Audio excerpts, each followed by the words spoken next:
So is this a regular podcasting that he does or something, or conversation, or Chris? Yeah, I'm back now. This is GratitudeSpace Radio. We're on the fly here, and we got our friend Gino down there.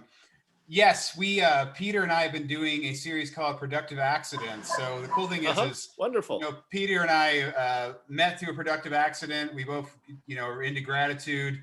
And the great thing is because I've become friends with Peter, a lot of connections have happened, a lot of really cool stuff, just like meeting you right now. And then obviously you introduced me to Andy. That's a whole other thing we can talk about. So we're just I'll let Peter, you want to explain it a little better than me? Yeah, I mean, it's a good opportunity just to backtrack a little. First of all, I'm going to go back and say, look, how do I know Gino? And then how did I meet you, Chris? And then why are we here today? So I am actually from Australia, but I've been living in Asia for 19 years, right? So 10 years in Hong Kong, before that 9 years in Singapore. When I was in Singapore, I did this MBA program, which taught me about leadership and how innovation happens. And one of the phrases that this professor spoke about is put yourself at risk of productive accident, which is be the bridge between, diverse industries, different locations, different mindsets. And it's a great way to continuously learn, in an informal, less structured way. So when I moved to Hong Kong, TEDx was a great example, right? I suddenly had time on my hands. Gino brought TEDx to Hong Kong. So that's step number one. And then I realized there's a massive overlap between TEDx and the startup community. That was step number two. I met Alison Baum, who had just moved from New York to set up General Assembly. I didn't know what that was, but it's like night school for startups. That's and where she just I got met married. a bunch of people. I saw that. Yeah, congratulations, Alison. I don't know if she's going to be listening, but maybe we should tag her at some stage. And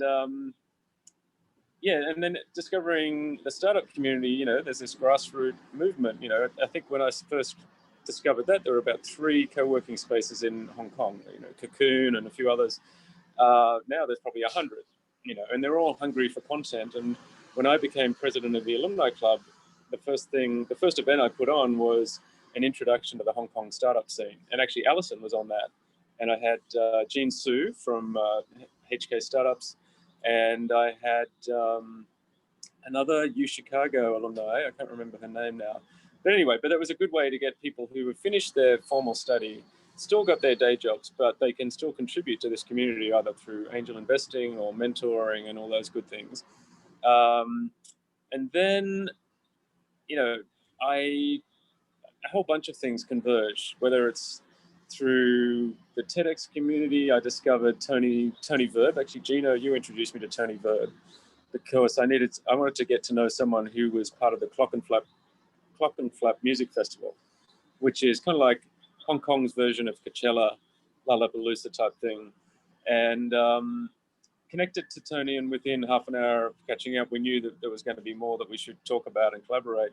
One of those things ended up being a documentary he made with Joanna Bowers about domestic workers and amplifying appreciation for their sacrifice. They're here looking after children, our children, and yet they've got their own back in the Philippines. And so I helped do the crowdfunding for that, which was a bit of an experience as well. It's quite stressful because I didn't realize Kickstarter is all or nothing. I thought, you say the budget's going to be $100, you get 90, good enough. But if you don't get 100, it all unwinds and it doesn't happen. And so with 3 days to go, we had $25,000 US yet to raise. And at the run rate, we had no chance we were going to get there. But fortunately, I was captain of one of the tennis teams and active in one of the clubs here. Played really early one Saturday morning. I think it was like a 6:30 a.m. game. And at breakfast, I was telling the guys about, trying to do this fundraising. One of the guys, very, quiet sort of guy, below the radar, but he was a hedge fund guy. And he said, well, how much do you need? And I said, well, we need 25. He said, well, I'll do 5. And I said, well, that's awesome, like just off the bat. And I said, do you mind doing it like sooner rather than later? Because, I just want to see what happens. And he did it, when he went home. Next thing you know, another person jumped on and did 5, and then another person. And suddenly we had 24 hours to go and we'd made the target, which was amazing. But I definitely always, whenever I see this guy, I always acknowledge him because he didn't want any, didn't even want to go to the premiere just about, I don't think, but we were trying to make sure he got the recognition he deserved. Anyway, along the way, I discovered the power of this gratitude idea. And that was Mush Pendwani, who sort of spoke at General Assembly. And one of his phrases was, look, if you can have a shower with fresh running water, you're better off than 80% of the people on the planet. Keep things in perspective, all those good things. And the next day I was on a flight to Melbourne, and I'd been reading Malcolm Gladwell, 10,000 Hours, Outliers, all that. And I'd been, subscribed to Seth Godin and his podcast, and he's always in his blog, and he's always saying, ship your work, get it out there. And he'd been doing a blog every day for, I don't know, like 20 years or something. And I was like, well, there's no way I'm going to do a blog about, banking or finance or whatever. It just doesn't really excite me that much. But I merged those few things together. Maybe I could do 10,000 thank yous. 10,000 thank yous, if you divide by 365, that's actually 27.4 years. So it's really like a reminder to be mindful of good stuff that happens every day, like, our conversation right now. And Gino is in so many different things. I mean, he does, the way I describe Gino is he does game development at PolyU is one of his programs, and consciousness he's into as well. And he runs an innovation master's program that I'm sure he'll talk about. And along the way, I was trying to finish this book, about productive accidents, because there were so many case studies that evolved over this last 10 years. But I had almost too much content. It was like, how do I organize this, with my day job and all this other stuff, with our 4 children, with, everything that's going on. And the thing that helped was one of Seth Godin's workshops, which was called the Creatives Workshop. And I'd already done the Alt MBA, which was about 5 years ago. And that's like his version of informal learning, where there's no grades. It's all organic in terms of, if you do a piece of writing, 5 people will be assigned to review your work and give feedback. And you'll get randomly, 5 people's work to read and review. And I did that because I knew I was going to meet some interesting people. There was another case study in productive accidents. I was batch number 2, which means there was only 200 alumni at the time. Now there's about 4,000 alumni, and they're all self-organizing around different content. Like, we want to learn how to do a podcast. There's a program you can do that. You want to be a better storyteller. There's a program you can do for that. But this one I did was called the Creatives Workshop, and it was like, create a 100-day streak in whatever you do. So if you're a poet, pick up your pen and write a poem every day. If you're a musician, pick up your guitar and compose something. In my case, pick up my laptop. And if I can tap away for 5 minutes every day and do that for a 100-day streak, then, let's see what can happen. And when in that 100-day streak, I was able to finish the book. And that's how, some of our conversations actually happen. This is how I met you, Chris, through someone in the Creative Workshop posted something about Chris Schembra's initiative, which is called Gratitude and Pasta, which is a guy in New York, and he normally hosts dinners in his apartment, and he gets people to talk about gratitude. But because of COVID, it's all gone virtual. And so I reached out to him and said, hey, 747 Club is when they do their 7:47 p.m. dinners in New York. That's 7:47 a.m. Hong Kong. You do dinner, I'll do breakfast, and we'll start this conversation. And a month later, he said, would you like to come to another one of these gatherings? And here are 3 dates. And I went, well, how about I do all 3 and I'll bring a friend each time. So I brought another Chris Davis, who's a Texan living in Taipei, and he loved it so much the following week, he did a virtual walking tour of his neighborhood. And I said, well, how about I do a virtual walking tour of Hong Kong the next week? And I went down the escalator and checked out different places. During that conversation, Chris Schembra was on the line, and he said, oh, I thought you were the other Chris, this Chris Palmore who does this gratitude thing. You should connect. And so he wrote a really brief email to us saying, you guys should talk. And I'll hand over to you, Chris, to sort of maybe describe what happened next, because there's been some good collaboration. Yeah, and then I want to get to Gino, because I totally want to hear a lot about Gino. But yeah, the cool thing about Chris Schember is I also was a very random thing. Me meeting him was listening to a podcast on a certain day, choosing it because I saw the word gratitude, hearing his story, being inspired, having that aha moment going, hold on, this works, this can happen. I've been working in the gratitude realm on my own for 5 years, and I'm always, I'm still excited. I still find like people are doing things that I just never thought would work. I just couldn't conceptually see people engaging in gratitude in this virtual space and it meaning something. Like until you experience it, I guess maybe Gino, you have more open mind, but I wouldn't have thought this would have worked. I just wouldn't have thought it. And I experienced it, and when I experienced the first time, I took that experience and I wrote the person I was grateful for. I closed the loop for say in the gratitude where I had the gratitude come up and I made sure it landed where it was. And then, I had a similar experience the second time. And then Chris randomly sends this email and says we should connect the three of us. And I email Peter, I email the other guy, Chris. Peter gets back to me. Next thing you know, we're talking, and we've had a very wonderful relationship. I read his book. I feel like I'm a student of production accidents. It allows me to, it just makes me more open to going, I just want to have conversations with people.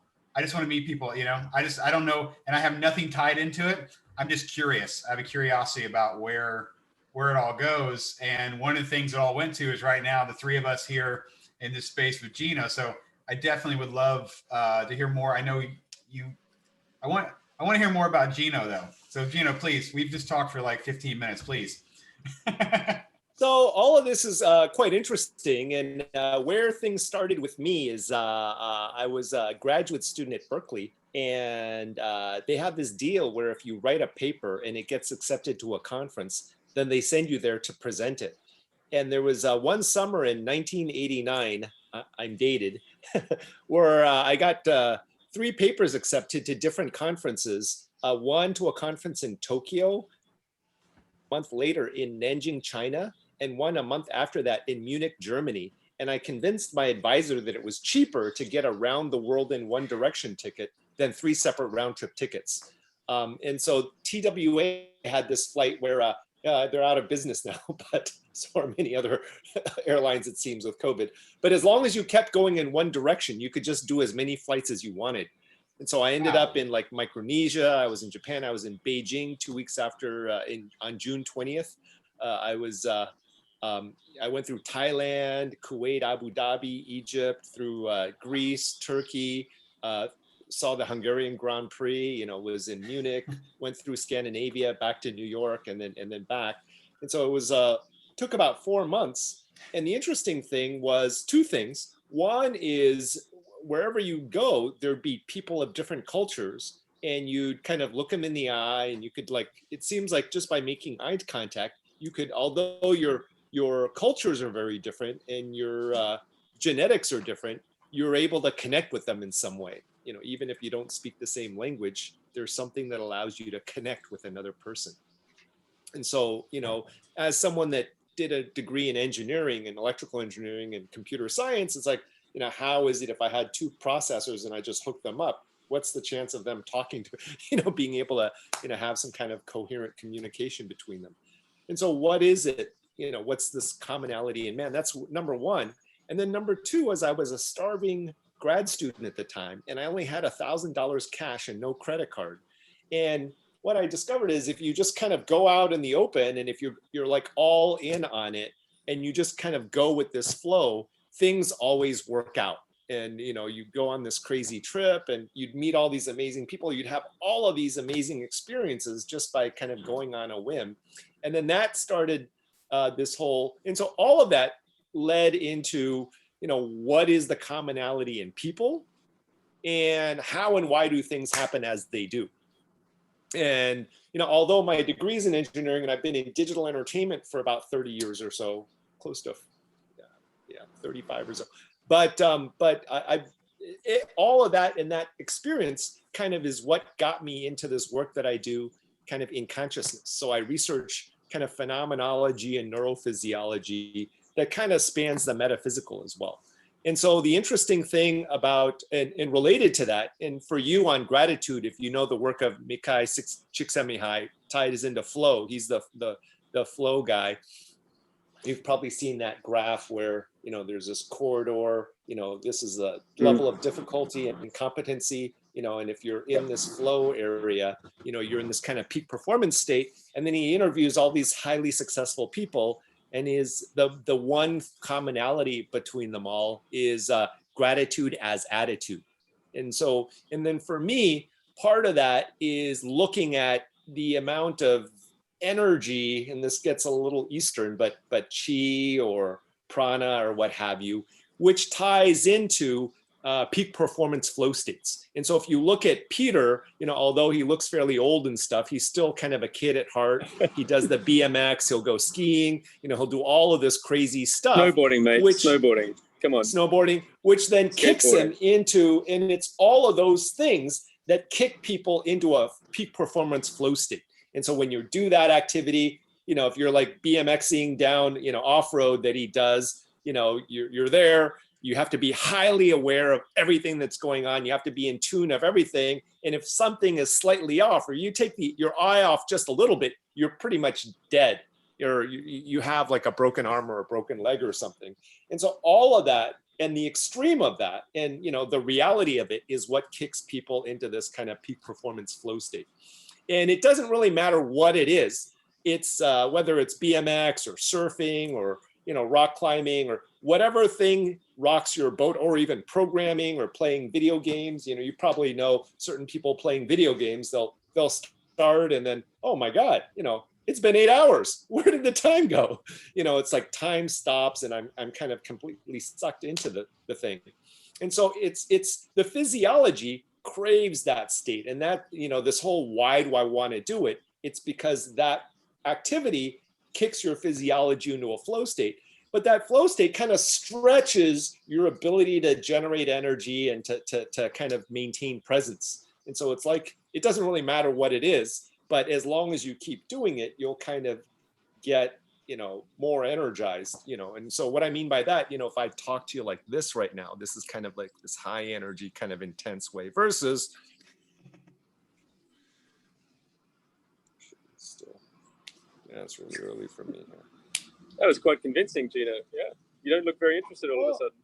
Well, I'm just breathing, and all I'm doing is I'm just regulating my breath. But my point is that the energetic state and the state of your physiology relates to how you're breathing and how you're holding your body. And so this mind-body relationship, if you've heard of like Feldenkrais and Rolfing and all of this, is just, can you release in the body and all of the stress in the mind? And you probably know when you're stressed, your shoulders get tight, your body gets tight and everything. So the thing is, can I kind of relax and maintain kind of the energy flow? And so all of these things kind of stretch all of that. But the point behind this is that the state of being that you're in relates to how you're holding your body and how you're holding your physiology. And so the next step related to that is to then be able to self-regulate by regulating breath and cultivating greater interoceptive awareness. And so that you can maintain the state independent of context. So it doesn't really matter kind of what you're doing in all of this.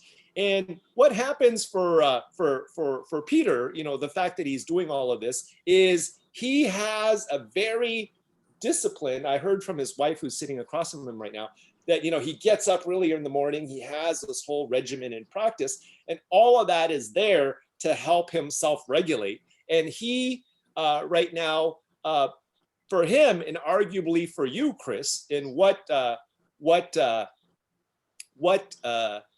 whole gratitude thing is about is, where do you source your energy? And so for some people, like skiing or surfing or whatever, when I do it, I'm kind of engaged. When I'm not, I'm just going to go back to, whatever, go smoke a joint, do whatever, just and it's a different state. And all of this is around kind of state management and regulation. And some people, it's like, I have this project, or I need this, or, my job, it's all about my job. And, and so the physiology and the ability to generate energy and the stress and all the hormones get projected onto some project, right? And so a lot of these entrepreneurs, they're just all in, they're thinking about their company nonstop.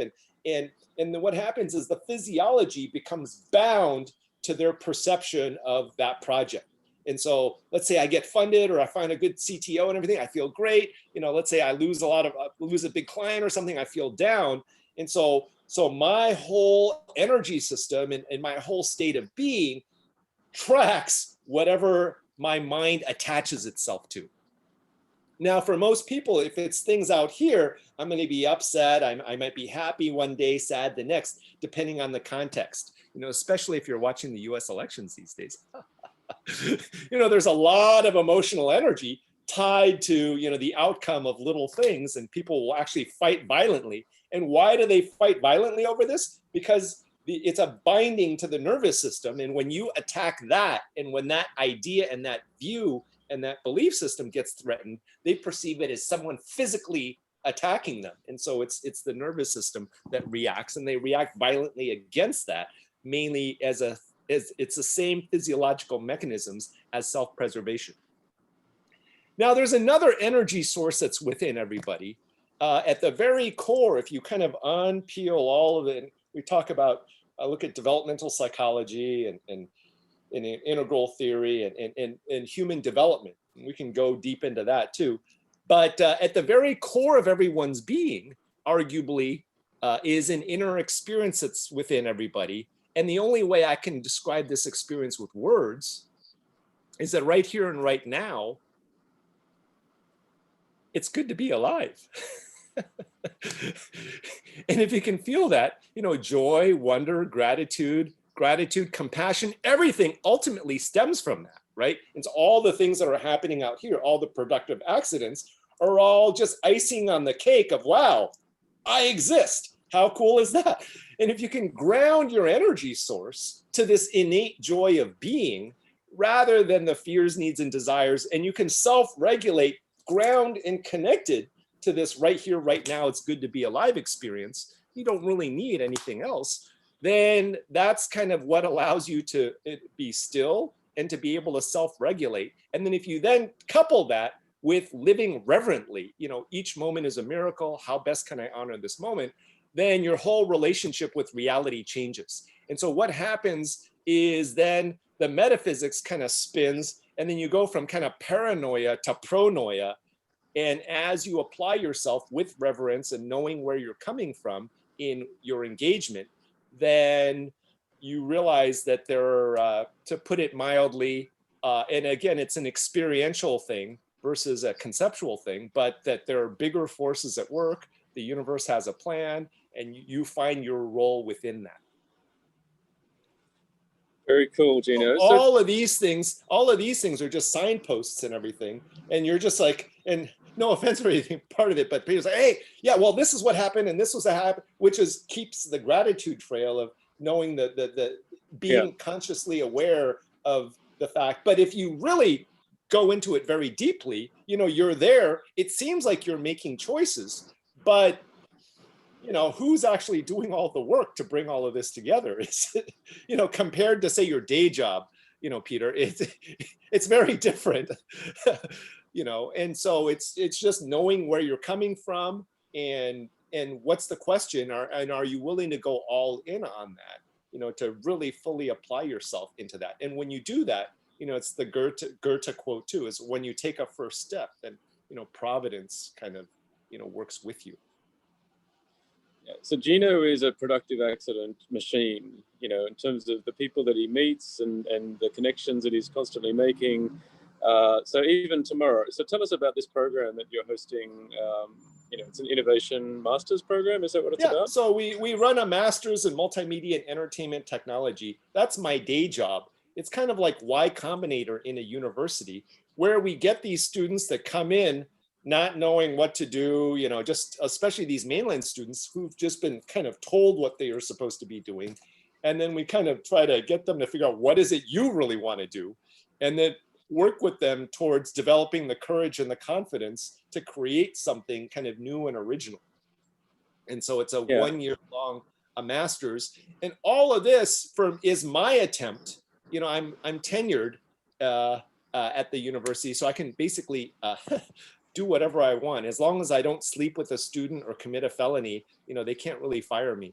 And so it's my attempt, this program is my attempt at reforming education at the university level, in which, if you look at education today, it's really about, can you read these books? Do you know all these theories? Do you know the literature? Can you cite all of this stuff? Can you do good research and everything? And can you basically speak the language of science? And can you build things? Can you get a job? A lot of people focus on, can you get a job? Will this give me the skills for me to make a better living after I graduate? Whereas true education is helping people understand, who are you, why are you here, and what is this? And so we try to combine all of that in this master's program. In it, so I'm the program leader for this master's program, and we have students that graduate. They do startups each year. The university has this micro fund where students compete, for do startups, and then each year one of our student groups will win one of those, and then they usually win the Cyberport or the Science Park business plan competitions, and they get incubated and everything. Each year we have like one or two groups that kind of do that. What about, Gino, I teach a class in that. So I run that program, but then I teach a class called Recovering Creativity. And there they've done studies where kids at the age of like 5 are like 90% creative based upon these divergent thinking tests. But by the time they're 17, they're only 10% creative. And so what happens between the age of 5 and 17, which happens is they buy into this kind of conditioned worldview. And then how do you recover it? And so a lot of the recovery process is more kind of the somatic integration that, I was talking about earlier, of understanding the stories and their relationship with your physiology, and, the fears, needs, and desires driven by all of that, and try to sort all of that through, and at least have them understand the relationships of their past conditioning, of what their parents said to them, and, what they, boyfriends or girlfriends or sisters or brothers, and then how that has influenced and colored their worldview of how they feel and how they think. What about how you talk about entrepreneurship as a journey as well, right? That'd be interesting. Yeah. Even for Chris, he's going through that right now in real time. Yeah, converting so this whole. There are two things. One is there's a bigger talk that I give called Personal Development, Mental Health, and Human Potential, which is looking at kind of the cycle of development from people, from birth to, and again, that round the world trip that I made, everyone's born, everyone dies, and while they're alive, they have to deal with themselves. And so what is this kind of process of life? And really, I have a whole theoretic foundation around all of that, largely looking at physiology as hardware and phenomenology as software. And then it spans the metaphysics, which makes this whole productive accident thing very interesting and also very important. How do you train someone to become lucky? I mean, you guys are sharing stories to inspire, and people could hear them and try to be inspired, but for them to try to live it, given their life history and everything, is very, very challenging, right? It's, just do what Peter does. I'll start playing tennis, I'll do BMX. And then maybe if I did all of this stuff like Peter, I'd be lucky like him. That's kind of the usual, approach to education and training and everything. But it's helping them, how do you help them through their life experiences, which each person is unique? How do you help them find their way through? And arguably, that traditionally is the role of religion, of kind of the pedagogical function of a functional mythology. And so, and we've lost that. And so what we do is we look at entrepreneurship, which is actually a stage. So roughly speaking, when you're born, you're kind of a blank slate, and then your parents lay their conditioning on you, the education system, society, and then you buy into consensus reality, but you're fragmented. So you have your family, you have your work, you have your hobbies, and these are all just different parts of you projected out that influence how you feel based upon, how you're interpreting things. And then the next stage, which is kind of this entrepreneurial part, is you look at consensus reality and then you reject it. And then what you do is you kind of go all in on one thing. And so you have to, you have to get to where, under a good, deep understanding of consensus reality, you have to find that, hey, this isn't quite working for everybody, or you have to have some story of discontent or dissatisfaction. And then you have to do something about it. And you have to generate the energy to do something about it. And so any true artist, any true scientist, any true entrepreneur, you have to leave the realm of the known. You have to go into the unknown, discover the fire, and then bring it back, which is kind of a hero's journey. And it's a transformative process as well, too. But when you do this, all of these different fragments of you consolidate into one, and your whole endocrine system, autonomic nervous system become coupled to your perception of this one thing. And it's there mainly so that you can generate it. Your ego keeps kind of you bound. Usually when you try to do something like Peter was, I'm going to try to do this book now, and then something behind will go, oh no, I have to take care of my daughter, or oh no, now's not the right time. And so you have this whole monkey mind thing that most people do. And then you have to generate enough energy. And when you blow through, when you're high energy, focused and open, that's when magic happens. That's when the insights come. That's when all these coincidences happen. And you're in it, you're kind of all in on this one thing, which is the process of an entrepreneur. And so what we do is we take their worldview, and then their worldview is tightly coupled to their nervous system and their endocrine system and everything. And what we do is we use their symbology and their worldview and their discontent and their wanting to create something as the fuel to facilitate their transformation. And so it's called entrepreneurship, innovation, and self-discovery. And so what are the stories driving the emotions? What are the emotions motivating the action? And as you do something, how does the reality respond? And as the reality responds, how does that make you feel? And it's helping people understand that loop. And what we found is that the success of a startup company or a large corporation correlates to the level of consciousness of the entrepreneur or the management team. And what I mean by their level of consciousness is their ability to maintain presence. Can you be still, grounded, centered, and connected to intuition while the shit is hitting the fan all around you? And the better you're able to do that, the better you're going to treat your employees, your customers, your investors, and the better your organization will be able to respond to changing market conditions. Right? And so as you're trying to do something, how is this responding? And then it's looking at it from your worldview, but then ultimately a lot of people that go through this process successfully are like, whoa, like Peter, it's like, hey, we're about to run it, it was fourth down, American football terms, we're still down by 6 points. We needed to score 7, and, time was running out. We had less than a minute, this fundraising for this film. And then this happened and that happened. And I just, was it hard work? No, I was at the right place at the right time. I don't know. It just kind of showed up. Opened his mouth. And so, right. I'm sorry? And so he was at the right place at the right time, and he opened his mouth and he engaged. Yeah, and so most people, it's like, oh no, you have to be disciplined, hard work and everything, the hard work ethic. Yeah, true. But if you ask anyone that's truly successful, they're just, I don't know. I'm just how did this happen? I don't know. It just happened, usually, and the energy goes up, right? And so a lot of people, it's like, look, if we don't close the funding within the next week, we're going to have to lay everybody off and everything. And that's literally life or death. And so you're at this whole peak life or death kind of apotheosis moment. And you really have to still, okay, everything, this doesn't really make sense, but we're going to do this.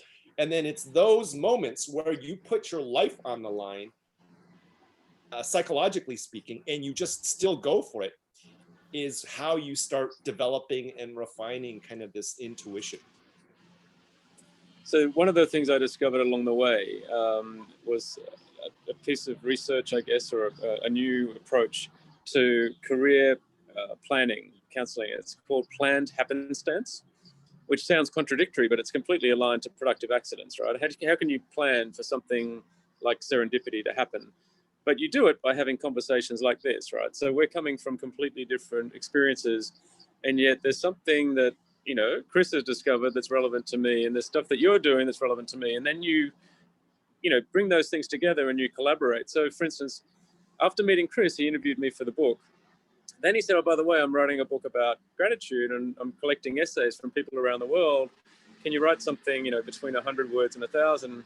So I contributed an essay. I got my daughter in Melbourne to write an essay. Someone I go for a walk on Mondays did an essay. The guy in Taipei did an essay. Gail, a woman from the Creatives Workshop, did an essay. And all of this stuff keeps on converging. And, I just treat it as a game, right? You meet any person on the planet, keep talking until, you've obviously made some sort of connection. Keep talking till you find something you both care about, and then challenge yourself to collaborate. And it should be easy, because if you care about it, you're already energized by it, whether it's a game of tennis or an NGO or a startup or an innovation workshop or whatever it is, or this podcast. It's no effort, right? It doesn't feel like work. And yet you're always alert to some other magic that is being made, like something that you say today, Gino, will trigger something in Chris. I think you've already made a connection for him. Maybe Chris can talk about that.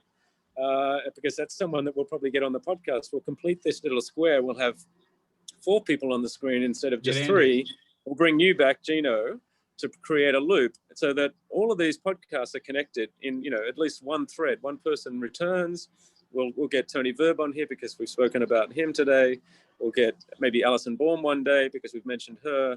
We'll get, it'll just be this organic thing. We don't know where it's going. This is our 3rd episode. We started with Thor, then we had Gail, and Manu. We've got you today, but you can already see it's indefinite in terms of the pipeline, so long as we want to do this and just see where it goes. So Chris, do you want to talk about, the introduction, I think that Gino, or the connection he made for you? Well, I wanted to step back for a second because I wanted to tell Gino, I've enjoyed everything you said, and in your opening about being grounded in gratitude and the fact of saying, life is so good, really, that's at the core of everything that I do here in GratitudeSpace. It took me a long time to realize what I am and what I want to be, which is a gratitude conductor. And that's just, I know that people have, for example, when I go out and I ask people who they're grateful for in their life, all I'm doing is basically, I'm a conductor. I didn't love this person. I didn't raise this person. I wasn't there when, all I did is I got in front of them. I went, and that's all I want to do. And everything I do is I want to create that moment to allow somebody to come to what you just said, because when you realize, because whatever's going on in your head, if I get you to a moment and I ask you if you're grateful for, in that moment, all that BS that's going on in that moment, you are grounded. In that moment, life is good. It could be as simple as me saying right now, my father loves me so much. I'm so grateful that he's alive. I'm so grateful he's a part of my life, right? I'm so grounded in that moment. Chris, here, just watch this. So it turns out if we maintain eye contact and speak, you can speak from your heart. You can speak from your embodied knowing. If it's something that's happening in this moment, we can talk about it. But if it's something you only know conceptually, you will not be able to access it from this. And so it's just kind of how the brain is wired. So we're either present or we're in conceptual thought, but we can't do both things at the same time. It's a hardware problem. And you're also going to notice when I ask you to bring yourself fully here, just as I can hear kind of the echo of my voice here in the headphones, and just as you can be aware of what your surroundings are, the smell of the room that you're in and everything, as I'm speaking to you right now like this, you're going to notice you can be aware of your breath. And you're going to notice as soon as you go to think about something, you're going to lose awareness to breath. Now, breath is important because your breath relates to your emotional state. So if I ask you to breathe deeply from your belly, so your diaphragm is moving, and you're just breathing deeply from your belly. In Chinese, we call it 丹田呼吸. If I ask you to breathe deeply from your belly and try to feel angry at the same time, it's very difficult. Anger is it's a chest breath. Fear is a held breath. But if you're relaxed and you're in flow, or you're closer to parasympathetic or in flow, your diaphragm is relaxed and you can breathe deeply from your belly. And if you're present with somebody, maintaining eye contact and hear and listening and feeling, you can actually feel and you can be aware of your breath. And if I ask you to bring yourself fully here, you'll notice if I ask you to be hyper aware of everything that's going on, kind of like the BMX bike experience where you're hyper aware of everything that's going on, you're bringing your full alert and attention to here and your somatic experience, including your breath. If I ask you to bring yourself fully here, you're going to notice you can be hyper aware of everything because space and time have a near infinite resolution. The more you bring yourself here, the more detail there is. So you can bring yourself fully here. You can be aware of your breath and all little sensations in your body. And so you can feel and you can be aware, but you can't think and your mind is clear. And so if you're always aware of your breath and your emotional state, and you can live more from presence. And so meditation and Qigong and all of this release work is just to get you to, can I live more from kind of this still mind, present, integrated state? And so it's Chris, not you just, normally have your it's three not just questions. an Do you want to do idea. that? It's not just an idea. And I can get back if I ask you to remember, you know, your birthday or whatever of whatever situation. And when you start remembering it, the interesting thing about is all of your past memories are tied to a physiological state as well too. If I ask you to remember the last time you were very angry, you know, where were you? What was the situation? You know, what were the smells, and where can you replay that memory in your mind? You're going to notice as you start reliving it, your breathing is going to change and you're going to feel tightness in different parts of your body, because the story from your past is a pointer to a physiological state in your body. And part of the release work is to take all of these destructive emotions and all these anger, regrets, and all this other stuff and let it go so that it doesn't filter how you're perceiving the moment. But what you're doing is you're saying, hey, remember the time of this, you have a lot to be grateful for. And what you're doing is you're trying to get the mind to latch on to another state, to kick the physiology into that state. And it's a good tool and it's a good device, but better is to help them cultivate greater interoceptive awareness of being aware of the relationship between their emotional state and how they're breathing and the sensations in their body, and to really kind of explore that and to either through body work, talk therapy, or through just really trying to do something and going all in on it. Because as they try to do something, all of these shadows and everything will also amplify to try to destabilize this. And that's what we do for this entrepreneurship, innovation, self-discovery stuff, is make them aware, you know, metaphysically, how and why are things playing out the way they do. But if you, One of the things you do Gino this, organized, it's a lot more, you can, and there's science around this, and there's a lot more traction. Sorry. Hey, Gino, tell us about that time you organized a train ride from Beijing to Moscow, and I think you were going to do like 40 entrepreneurs, 40 creatives, 40 investors, and get all these productive accidents just to happen sort of organically. You did a trial run, I think, right? Yeah. So I went on the train myself. A friend of mine, Alexander Shulgin, does a conference called Our Asia that I went to a couple years in Moscow. And then because we also do events in China and everything, and with TEDx and with the networks, we were looking at doing an event also in Beijing, and then doing like a workshop kind of thing on the Trans-Manchurian Express. And the reason for that is normally, like right now, you know, if you look at a couple other things that I talk about, you know, I talk about this stuff all the time. And then, you know, Peter will rehash his interesting stories, and Chris, you'll rehash your interesting stories. And for most people socially, they have these kind of stories that they go to. And usually a lot of the conversations and collaborations just kind of happen, you know, if there's a deep common interest, things can happen magically, but most people just share their, oh, this is what I do, this is who I am, et cetera, et cetera, et cetera. And then they basically say the same thing to like whoever they're talking to. And the idea behind this is that when you're stuck on a train for like 10 days, you have like nowhere to go and you're in these rooms. But the idea is to go beyond the normal stories that we share and then really work towards co-creating something. And can we let all of our normal stories go? And so your normal stories will work for the first maybe 2 or 3 days. If you're a good person, you've got enough, you know, to last a couple hours through maybe a couple days. But then after that, it's like, what are we going to talk? And the neat thing about a train, it's kind of like a cruise ship, like the boat that we were on, Peter, is you can't escape. You know, you're stuck, and then you're in these cabins for a long period of time. And so the idea is to really create another form of engagement where we really, you know, just co-create and see what new ideas can emerge from that. And so I It's a cool actually did idea. the trip myself once, you know, and the interesting thing is if we're in a room, things get kind of boring and everything, but something about physically, your body is physically moving, you know, time goes by very, very quickly. It's almost meditative with the sound of the rails and everything. I actually had Laura's theme from Dr. Zhivago playing in the background. So I was kind of living my Dr. Zhivago kind of fantasy, you know, going through Russia and everything.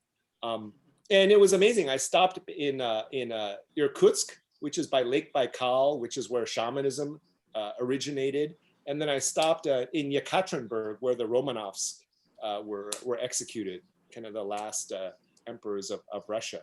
It had a wonderful trip. And then what happened was Shulgin and Alexander stopped doing that conference for a while. And then, you know, the ruble kind of crashed and everything. And so that put all of that on hold. But that was a really wonderful, memorable trip. And then later that summer, my family, we did the last 130 kilometers of the Camino de Santiago in Spain, which is kind of a hike, which is also would be a great, wonderful thing to get people on. Just as long as you keep going in one direction and see how things show up, then there's an opportunity for serendipity. We've kind of processed it.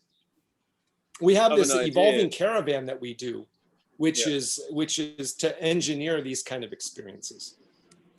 So even Hong Kong has gone through some challenging times, right? One of the ideas I was thinking about is, what if you got the police, the politicians, and the people to do a walk around Hong Kong Island in a clockwise direction? So you're moving forward, you forget about the past, you're moving forward, and you talk about what are the things that we share, that we care about. Probably our children, probably, you know, our families, probably, you know, whatever those common ingredients are, and see if that could actually, you know, make a difference. Obviously, you know, we haven't done that, but I still think it's a powerful thing. Like you said, moving together. Well, you kind of do it. You kind of do it at the very high level by literally walking the Peak Trail every week, right? Sure. Yeah, absolutely. That's a quick walk around Hong Kong at a very elevated level. Yeah, there you go. Hey, Chris, you normally do the 3 questions thing. You need to do that with Gino. Okay, yeah. What in this moment, Gino, what are 3 things you're grateful for? Me? Health, family, and existence, I guess, which ties into health and family. And actually friendship and the relationships and extended family. And so one of the neat things is I have a project, we're doing this thing called Come to Unity, which is looking at personal development locally. Here in Hong Kong, we still wear masks, but you know the COVID cases are in the single digits. So and we're not traveling. And so how do we, what's development like? Kind of, and what we've been doing is finding a lot of the people that have gone through this process and more extreme mystics. And so we're kind of finding each other and building local community and figuring out a model where this then can be replicated in different cities. That's very cool. If you were going to explain gratitude to a 10-year-old, how would you go about doing that? Just smile. So you would tell the 10-year-old gratitude is smiling? Well, it's not really anything that you can say. The idea is to embody it, and then and what we found is so this class that I teach, because ultimately in the intrasubjective and what's actually happening when you're speaking, it's all ideas and words, but ultimately it's a physiology to physiology experience, right? And so if I'm talking to you like this, and you know we're kind of casual, and this kind of feels a certain way. And there's a feeling of the space between us as well, right? And so if I just...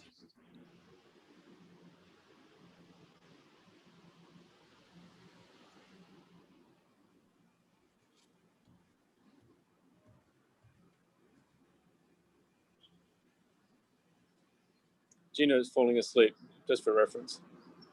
Well, no, I'm shifting into sadness, but if I move into sadness, that will change the quality of the intersubjective as well too, right? And what we found is, I've done these things where I shift into sadness, other people will start crying and everything. And it's really kind of the vibe of the people that are there. And it's almost like you're kind of creating this, again, an intrasubjective space between, which is a physiology and another physiology kind of engaging. And if I'm fully open and I'm sensitive and I'm vulnerable, then these emotions kind of communicate in many senses in a non-verbal way.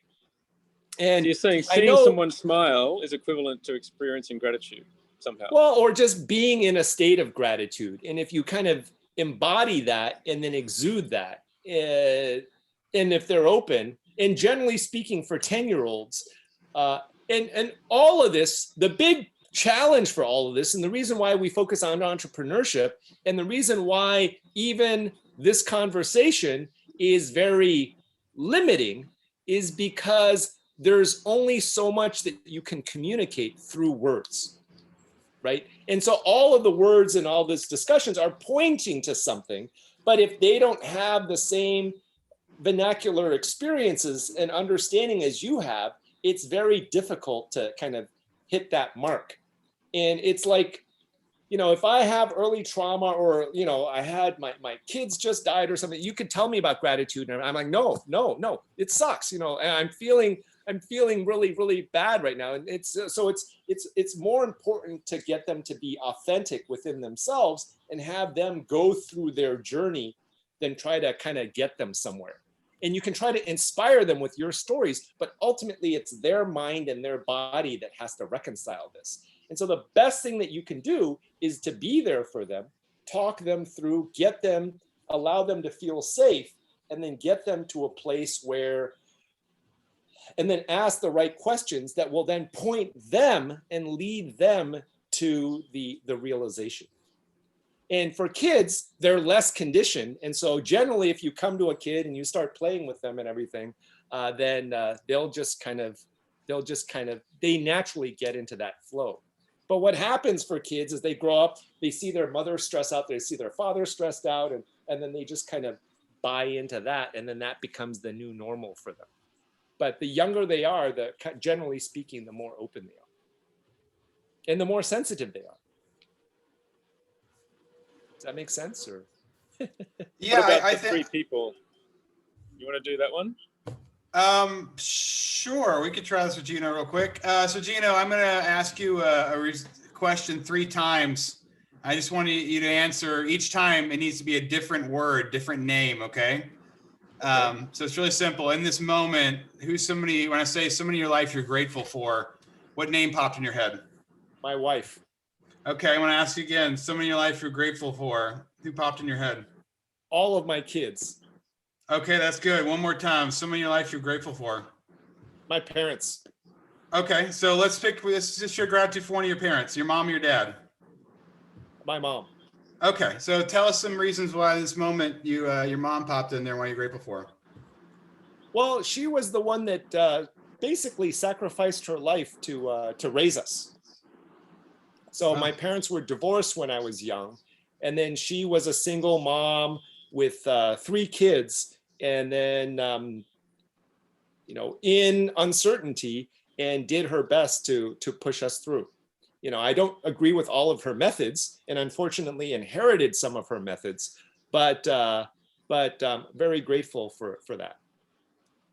That's beautiful, man. Thanks for sharing that. I just like to add some recessions of questions because we have our go-tos, and I like the go-tos, but I was just curious. Yeah. I'm just curious in the subconscious mind, when you get a little, when you get outside the realm of the go-tos, I'm actually curious to hear if we went one level deeper, because at the moment it's family, family, family. Who's beyond the family? Who's the first person beyond the family that you're grateful for?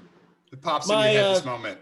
My former thesis advisor, who was a surrogate father at the time. So I was a grad student, and actually when I got into Berkeley, I actually didn't get in. There were like 300 applicants and only 4 people got accepted. And then my advisor, I was working for him in his lab as a research assistant, and he wrote a letter basically guaranteeing my funding and offering to supervise me. And then at the time I was going through a relationship breakup. We actually moved in together for a while as well too, and he really kind of mentored me through that. And so he was, because my father was largely absent when I was young, and he really kind of, you know, without him, I wouldn't have the career that I have today. And everything. Completely changed the course of your life. Yeah. The benefit of that, asking that last question is that we wouldn't have heard that story, you know, if we had have just stuck to the surface level. Like you said, you know, going on that train, you have your go-to gratitude stories, and then you got time to go deeper. So I actually like that. The idea of the train is, it's like constraints can be really powerful, you know, in terms of creativity and everything else. It's where a lot of the innovation and some of the magic kind of happens. Like, even we were sponsoring children in Tanzania, fighting poverty through education, and I'd kind of underwritten the renewal of that sponsorship, because I got my classmates at business school to sponsor these kids, and not everyone signed up for it, which is fine, because, you know, I was more, I guess, aligned to thinking this was a good idea. But then each year I was going, okay, how do I turn this into a game to top up the funding? And, you know, that's how this handmade cufflink project emerged. And actually there's a guy down on Kane Road that was selling the cufflinks for me. And I wrote about him in the book. And yesterday I delivered the book to him and took a photo and said, hey, you're part of this story. So, you know, I just wanted to acknowledge him. And he's like, this is really weird, you know, guy from New Zealand selling fish and chip shops in Kane Road in Hong Kong, but he's now part of this story, and we've become good friends and so on. So that was a constraint that wouldn't have happened unless I had to raise some money to top up that funding, you know, to play with this idea of cufflinks. Well, and the way that you do with this, because I think you do live life reverently, and you do take everything, you don't take anything for granted. And so it's that appreciation and everything. And a large part of what people usually like, and the whole reason why social media happens, is people like to be seen, and they like to be, you know, appreciated, which is what you do very well. And then in terms of living life reverently and not taking things for granted, that's really been your recipe for success, I feel. Sure, thank you.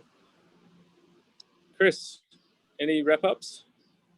I think we're right on an hour, aren't we? Yeah, we're at about an hour. Yeah, I was just thinking, I appreciate Gino speaking more about going deeper with people. I think the difference between, not difference, but I almost feel like you're talking about not say a counselor, maybe a teacher in a seminar session, where maybe with my approach to what I'm doing, I would be the person talking to a big group of people, not breaking down time where it's like breakout sessions with individuals, going deeper. So maybe that's when you were starting to speak, I was feeling like there are different methods. Obviously, I agree that what you're talking about is a much deeper, more, you have to have more time, more connection. But everything, what I'm doing is the conductor's idea wouldn't be to do that.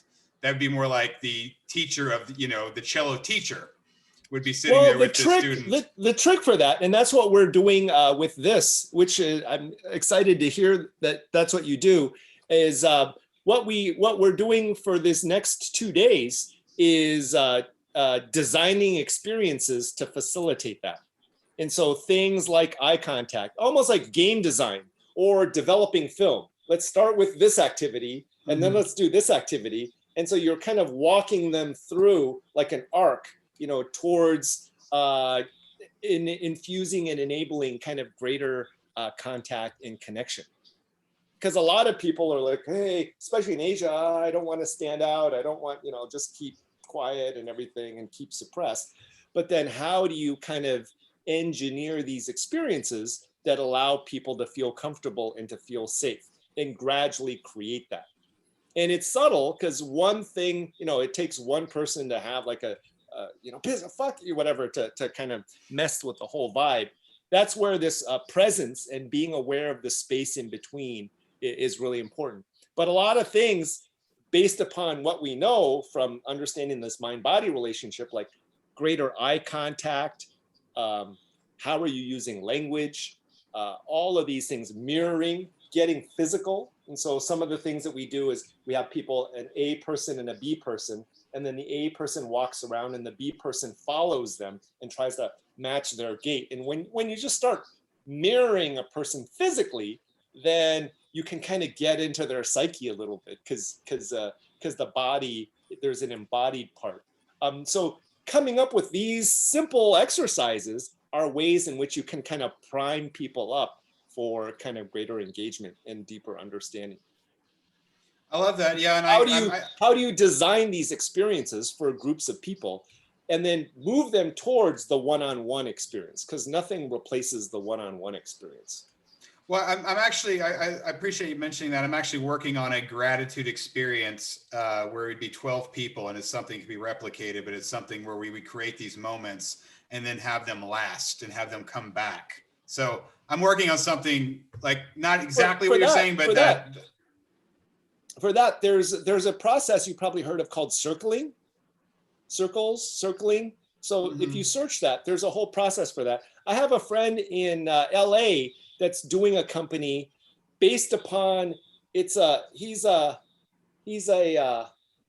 what do you call it, like a Jewish priest. He's a rabbi. He's a Kabbalistic Kabbalah rabbi, and there's like a tradition that they do. You have to be Jewish, you have to be a man, it has to be like 8 people or 12 people or whatever, and then there's a whole thing that they do which turns into a mystical process that's transformative. And what he's doing is he's secularizing it and making an app so that people can host these things, and they train people to host these kind of things as well too. The idea is for this to go viral. You know, I can hook you up with him as well too. His name is Moshe. Who was the other person that Gino mentioned to you? Someone Andy in the book The Last Letter. Yeah, have you read that? All right. I'm halfway through it. I make it part of my morning routine. I'm actually gonna have him on this podcast on Wednesday, and then I'm scheduled in February to be on his podcast. So great. But that first chapter, huh? That first chapter is just oof. Yeah, it's good. It's good. I really resonate with a lot of the things he's done, and I'm enjoying the book a lot. So I'm really excited to be talking with him, and thank you for introducing me to him for sure. Yeah. And then he's a master at all this too. Just live your deepest truth and allow yourself to accept yourself and to live from your true self, and magic happens. I feel you there. Perfect. I think that's a perfect place to close it up. You got any closing thoughts there, Peter? No, I think this is excellent. Thank you, Gina, and looking forward to catching up tomorrow. All right. Take care. Thanks, guys. Yeah, that's GratitudeSpace Radio, and we are out.